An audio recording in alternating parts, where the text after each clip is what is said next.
and Donbas.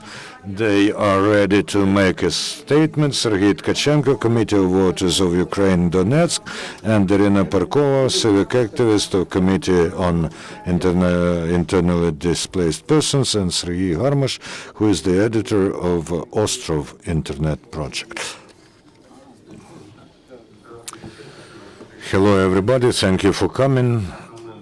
The main message that we wanted to convey is that the elections that are going to take place on the 2nd of November in the so-called DNR are illegal and unlawful, and this is not going to be the choice of Donbas, but this is going to be the choice under the muzzles of rifles, and a lot of people from Donbas had to leave the territory. The elections are being held without any legislative basis, without mechanisms. There won't be even lists of voters. There will be a voting according to your passport, which means that people can vote at several polling stations. And the most interesting is that agitators of the Donetsk People's Republic are going around houses, are showing people where the polling stations are located, and also tell them that they will be shot to death if they don't go and don't vote. I think that Ukraine's authorities' huge mistake is going to be if they allow these elections to happen, because they will legitimize the terrorists. At the moment, they do not represent anyone except themselves. After this fictional vote, and they will be able to say that they represent the people from the so-called Donetsk and Luhansk People's Republics, and the level of separatism is going to rise. If Russia or some unrecognized republic, for instance Transnistria, recognizes these elections, then in fact this does if not legitimizes, but legalizes those quasi-formations. Thank you. Good afternoon, esteemed colleagues. Today, we with our colleagues are in quite unusual function. We are not representing our civic organizations. We represent the group of people who had to leave their houses and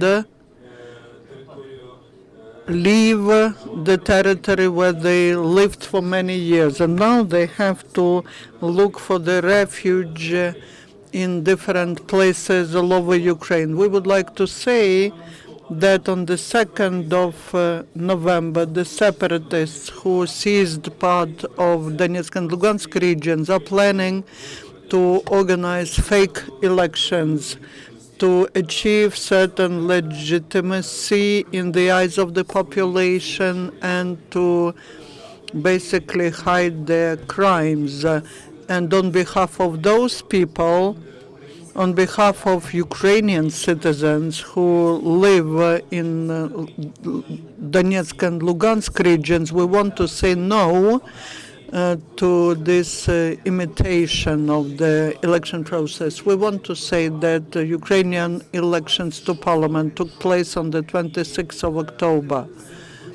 And the voters of Donetsk and Lugansk regions, out of them only 600,000 out of 5 million were able to participate in voting.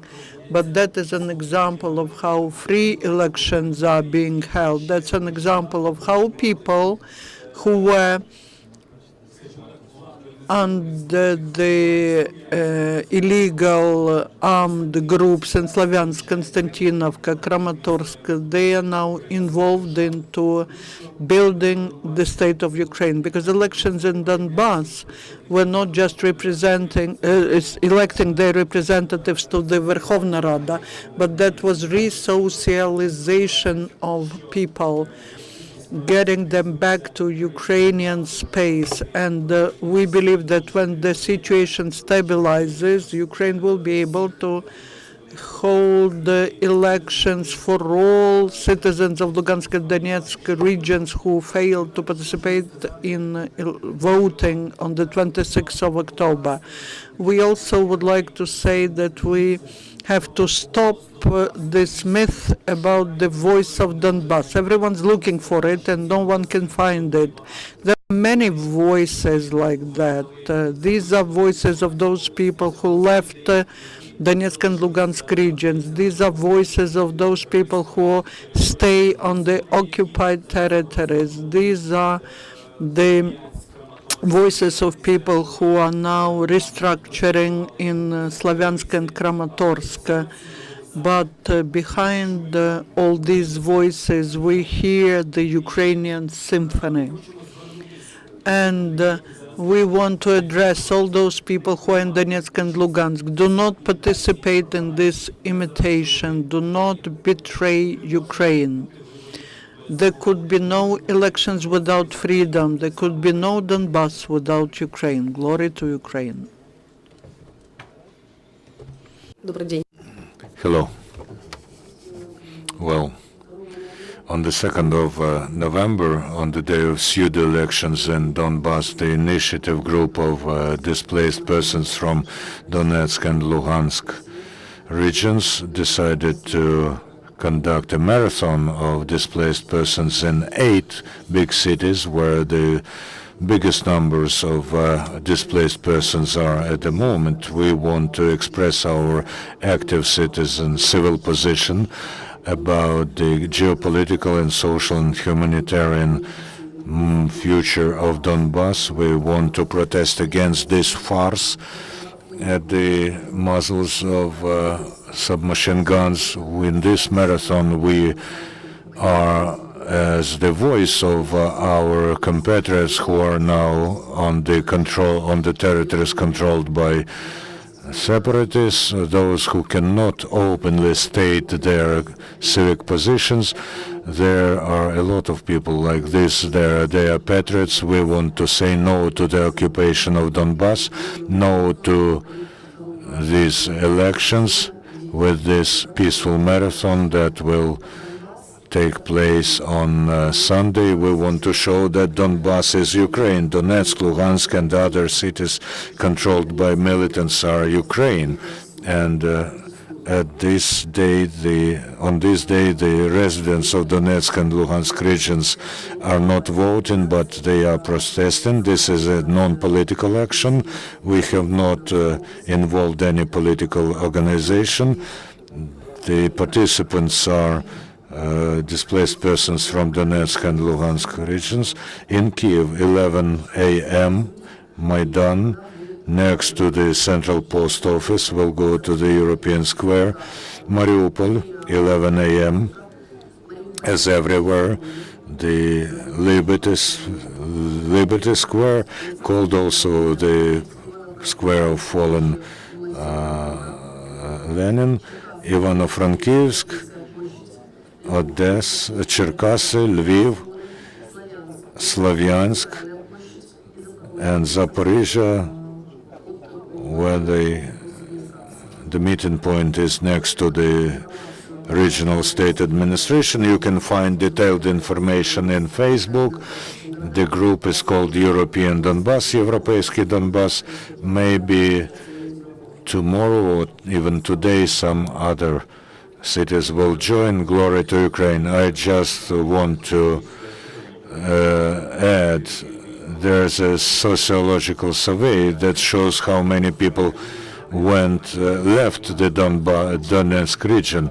People in the West do not usually understand what's going on in Ukraine.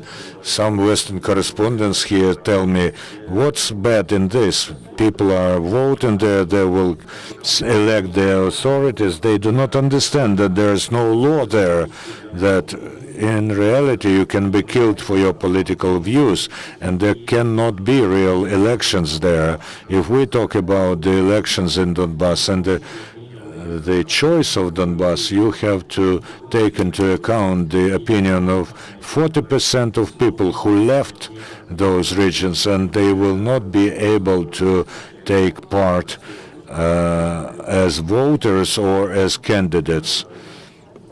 Again, in order to fulfill the Minsk agreements, they adopted a law. I don't want to give any assessment to this law, but there was an opportunity provided to have legal elections on the 7th of December, as far as I know. The leaders of terrorists decided, despite Minsk agreements, not to observe Ukrainian legislation and to organize their own elections to the local authorities. Their tasks do not coincide with the slogans they had in the beginning: decentralization, some rights to the population. That was a myth and the justification for their illegal activity.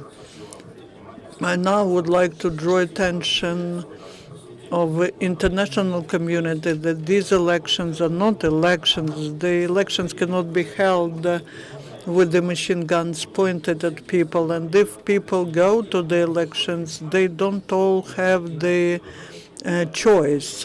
They understand that if they do not go to vote, this will be the threat to their lives. Any questions? We have no questions, then thank you. Thank you for coming. We do hope that the population in the east of Ukraine will make right conclusions. Our next press briefing from the representatives of political forces, which was planned for 3 o'clock today, is delayed till 3:30. Some of the candidates cannot make it for 3, so we'll have this briefing at 3:30. We'll be talking to the members of the new parliament: Sergiy Leshchenko, Mustafa Nayyem, Alexei Ryabchin, and Alona Shkrum. They will be here at 3:30, and now I would like to invite the representative of Ukrainian Association of Ukrainian Churches in the United States